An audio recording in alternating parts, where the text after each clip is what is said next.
let's write your vows. Okay, we're gonna go through the process of writing my vows, but I wanna help you write your vows because although I'm not a resident expert, I haven't done this 100 times. If you go to my previous video, I wrote my vows for our legal ceremony, and now I'm getting prepared to write and edit the vows for the actual wedding, which is happening in such a short amount of time. First off, I am in bed. I have my computer in front of me. I tried on some dresses, some fun little fancy stuff that's not for you guys, some more dresses, and I'm just like in wedding mode. I think the best time to write your vows is when you're preparing and when you have a moment to yourself. You'll notice the bed is sadly empty next to me. Brandon is in New York City. He is playing some golf.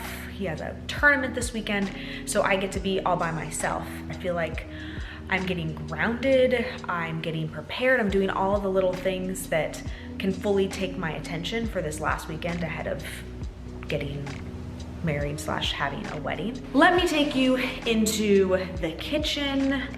I just got home from New York City this morning and we had a lot of mail pile up. Look at these Baccarat champagne glasses from Mr. Greg Gale.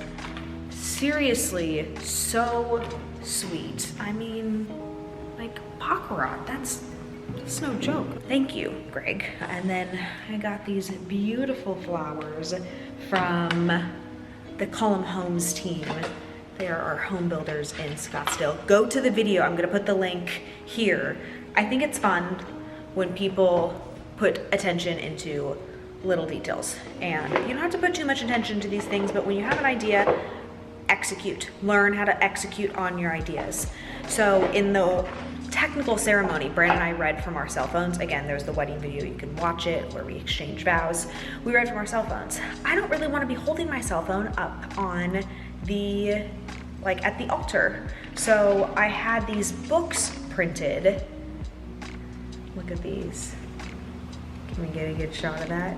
It says his vows 10-10-21 with a blank space. It's this card inside, and then our logo for the wedding on the back. So he has his vows and her vows.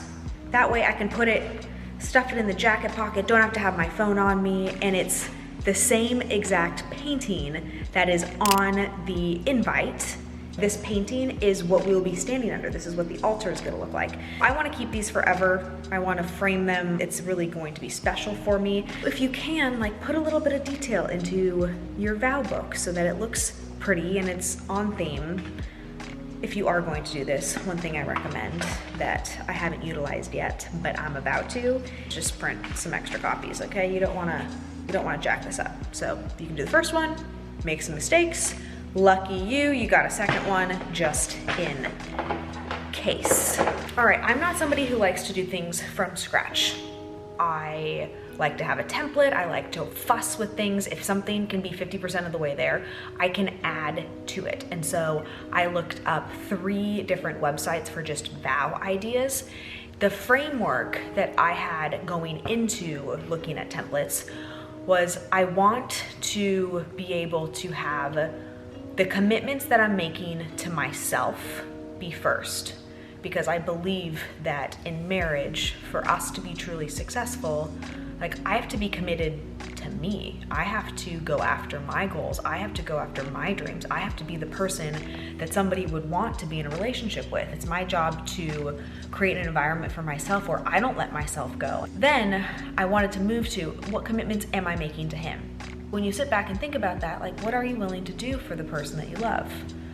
I will protect him, inspire him, ensure that he is my priority and that I never let anything come between that.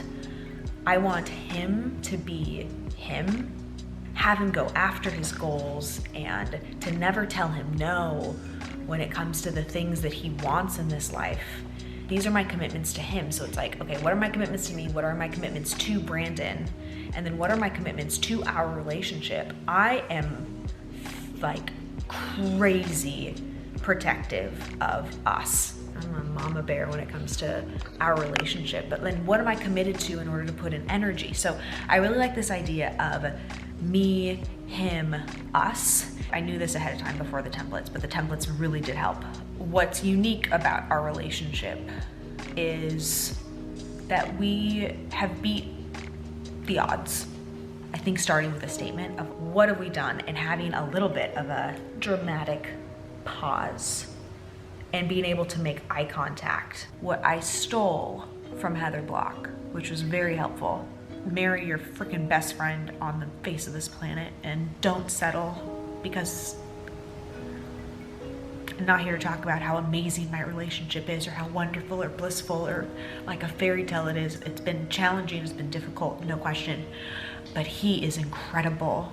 And I believe that people can find their person like I found mine. You don't have to settle for people who treat you poorly or people who aren't on the same page as you or people who put you down or don't push you and inspire you. Like, that's real. That's not just something that is in the movies. A lot of stuff is not in the movies, but this last sentence I said, and I will say again, you are my greatest love, partner, mentor, and best friend today and always. I loved the today and always. Maybe that's lame, but when I saw that from Heather Blocks, I was like, yeah, like today, this is who you are, but you will always be this for me. Other tips. Like an idiot, I waited until the morning of on our ceremony day to write these vows. If your wedding is 10 days out, like tell yourself like you are finishing your vows 10 days out so that you have a little bit of time to just finesse and to rework and to add anything. Let it simmer, and then something will hit you, you'll have an experience. That way you're not like frantic the morning of. Other advice I would offer. I noticed while we were reading our vows that it felt a little bit transactional. Look down and to read, and then to disconnect and look down and read. Practice them enough to where you have kind of a cadence with it and you know what you're gonna be saying next. Because ideally you're looking at the person, you're not just looking down, reading off of something for your vows. I've always been terrified of public speaking. I've had to get over being terrified of public speaking. Reading your vows is like public speaking. Like, you're in front of a group of people, you want to be dynamic, but you also want to be sincere and serious.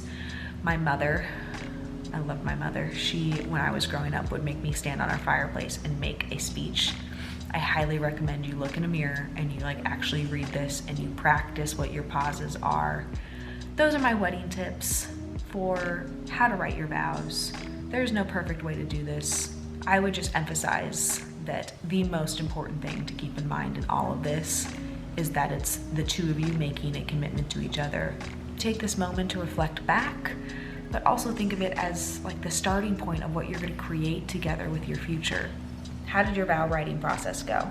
Was it good? Was it easy? Was it really difficult for you? I want to know what it was like to write your vows and any tips you might give to people writing vows. Don't forget to like this video, subscribe to the channel, and share it with any brides, any people who are engaged, anybody who is in the process of doing all things wedding, because this is stuff no one talks about. So be a friend, be a good friend, and share this. And I can hardly wait to see you tomorrow for some more wedding madness.